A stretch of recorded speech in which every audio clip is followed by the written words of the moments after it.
வேண்டும் போது மரம் ஒன்று உண்டு, பகை வந்த போது துணை ஒன்று உண்டு.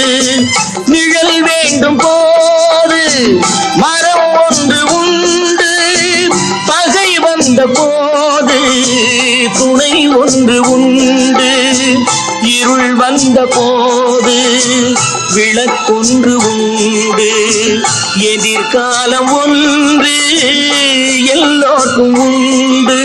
உண்மை என்பது என்றும் உள்ளது, தெய்வத்தின் மொழியாகும். நன்மை என்பது நாளை வருவது, நம்பிக்கை ஒளியாகும். புத்தன், இயேசு, காந்தி பிறந்தது பூமியில் எதற்காக தோழா? ஏழை நமக்காக.